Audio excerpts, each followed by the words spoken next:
Hi, my name is Megan, and I'm the Outreach Manager here at the National Mississippi River Museum and Aquarium in Dubuque, Iowa. Right now, I am standing in our Delta area. The Delta is the area right where the river meets the ocean. It's kind of a sandy area where all the sand and sediment that was flowing downriver gets deposited in this triangular sandy area. And that delta is a favorite spot for many species of rays to spend their time. A ray is part of the elasmobranch family. The other animals in the elasmobranch family are things like sharks, skates, and chimeras. Within the ray family, there are stingrays that I'm sure you're very familiar with, and what we have swimming next to me. There are electric rays, which are able to put off electricity to defend themselves. And then there are rays that don't have either a barb or any form of electricity. The most famous of those types of rays are the eagle ray and the manta ray. I will talk a little bit more about the rays that you're seeing swimming next to me in just a moment. But first, we have to learn what makes a ray a ray. Rays have a lot of different adaptations on their body that help them survive in the environment. An adaptation is something that is on their physical body to help them survive. In humans, adaptations we have is skin on our body to protect us. We have opposable thumbs that help us do all kinds of things like get ready in the morning, make our food. Our thumbs are one of our best adaptations.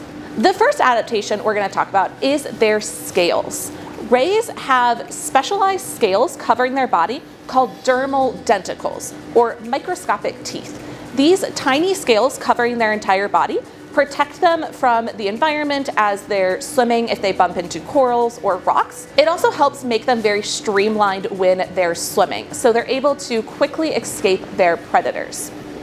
Stingrays have these large modified pectoral fins, arm fins, on the side of their body. These pectoral fins are what allow them to move in the water. As you can see, they kind of ripple those fins, and that's how they're able to get their movement. Most fish use their tail to propel them forward, where stingrays are going to use their wings or their side fins in order to move themselves forward. On their belly side, stingrays have their mouth and their gills. Stingrays have typically 5 gill slits on either side of their belly. They use their gills to breathe the oxygen in their water, just like we use our lungs to breathe the oxygen in the air.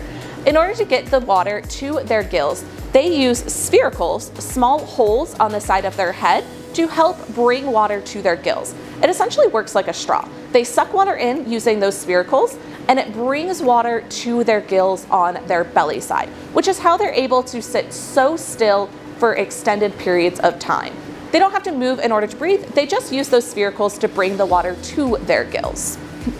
Their mouth is also on their belly side. Inside of their mouth, stingrays do have their teeth. Their teeth are very similar to our molars. They have very flat teeth they use to help grind up their food, rather than really sharp teeth used to sort of chomp into and take bites of food.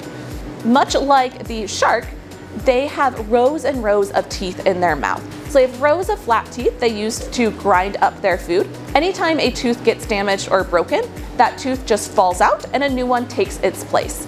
They can go through thousands of teeth in their lifetime, and they will never run out of them. A ray's tail is a little bit different than other fish's tails. They have a long, skinny tail that they use to help detect what is going on behind them.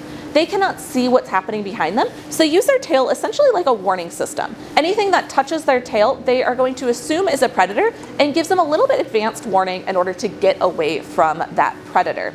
On stingrays, they also have a barb or a stinger that is positioned at the top or the middle of their tail.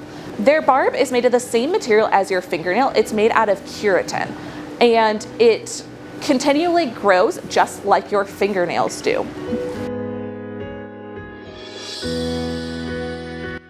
A lot of people are nervous about that stinger, thinking that anytime they go near a stingray, they might get stung. And in reality, stingrays are not animals that want to intentionally hurt people. They really only sting if they feel threatened. The most likely way that you will get stung by a stingray is just by stepping on them. Stingrays will often bury themselves in the sand in the shallow waters where we like to wade and walk. If you aren't paying close attention, you might accidentally step on one of those stingrays, and then they just sting out of fear for their life. If a giant creature suddenly stepped on you, you would also be a little bit afraid and want to get away from that large creature. So the stingray is really just using that barb to defend itself. If that barb does break off, the stingray can just regrow that barb.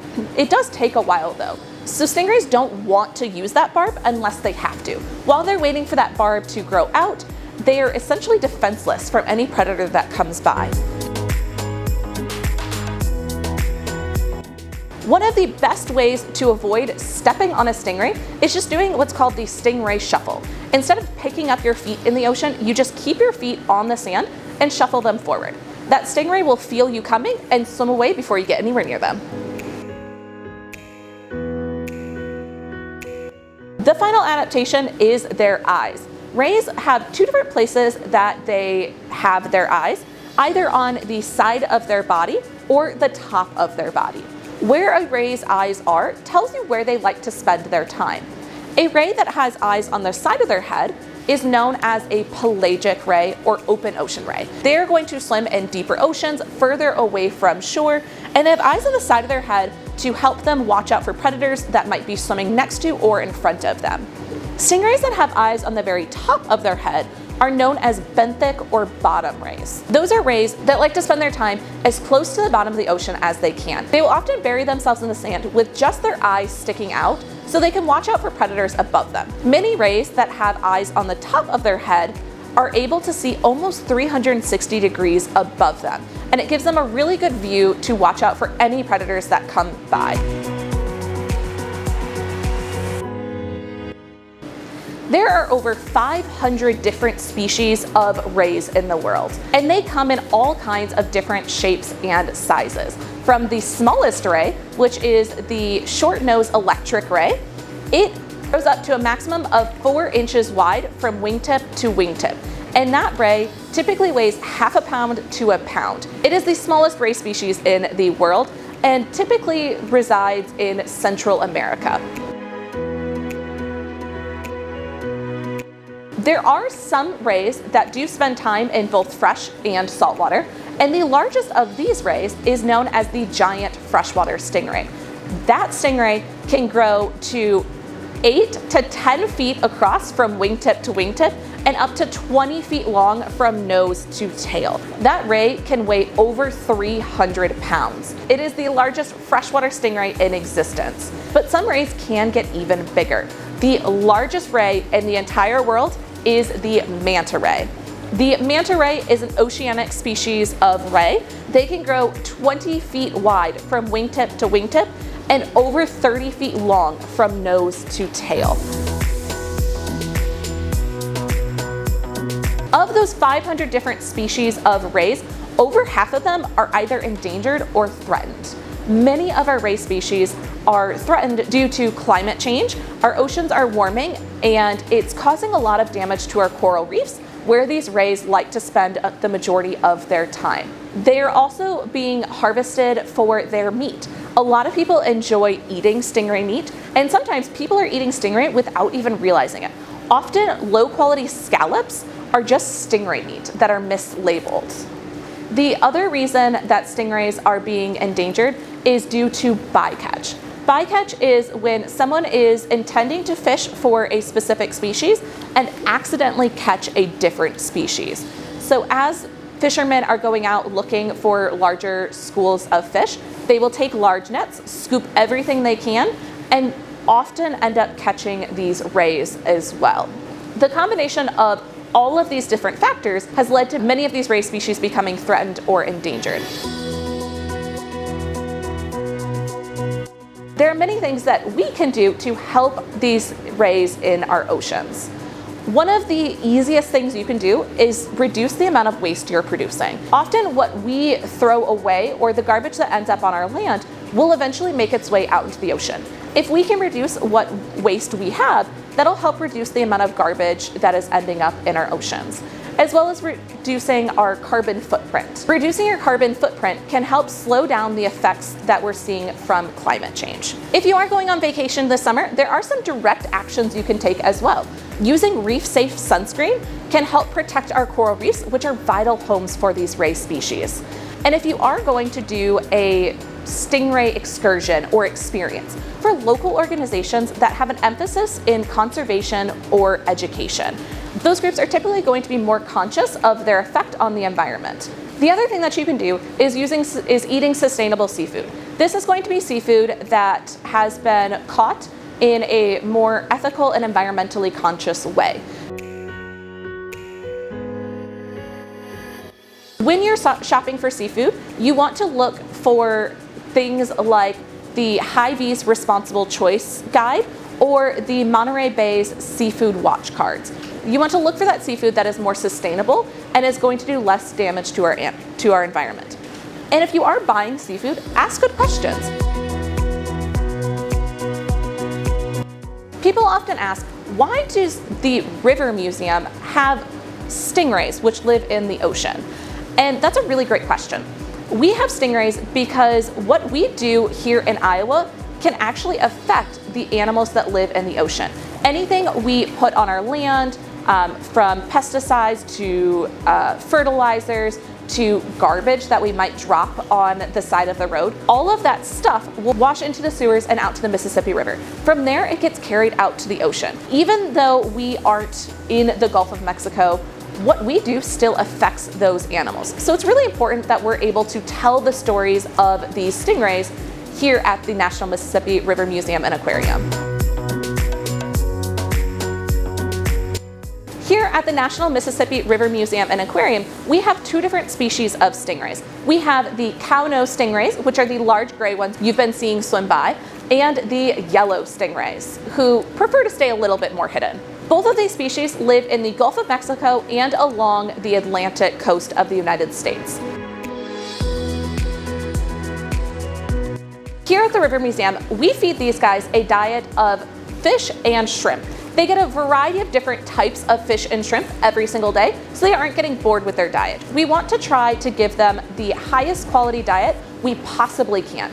All of the food that they get is going to be sustainably harvested and restaurant quality, meaning the same shrimp that we feed these guys, you can actually buy at a restaurant and eat yourself.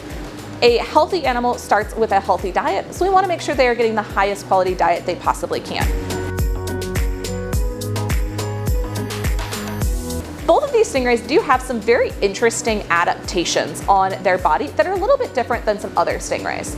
The Cownose Stingrays actually has extra flaps in front of their face that look very similar to a mouth to us people, where we think their mouth would be. Their true mouth is on their belly side, like we talked about earlier, but those extra flaps help them suction to the sand and bring food directly to their mouth. So essentially, anytime they take a piece of food, they slurp it up like spaghetti. The yellow stingray has the ability to do something really unique, which is they can biofluoresce. Biofluorescence is when an animal can essentially glow in the dark underneath a special black light. A good way to explain how that works, if you look at yellow highlighter on a white piece of paper, it can be very difficult to see what is on that piece of paper. If you shine a black light on it, suddenly that highlighter will glow off of the paper. It's essentially reflecting the light back at you, which is how they're able to biofluoresce. Scientists aren't 100% certain why they do it, but the leading theory is that they use it as a way to communicate to other yellow stingrays. Thank you so much for joining me to learn a little bit more about rays. I hope you come to visit us here in Dubuque, Iowa to meet our stingrays for yourself.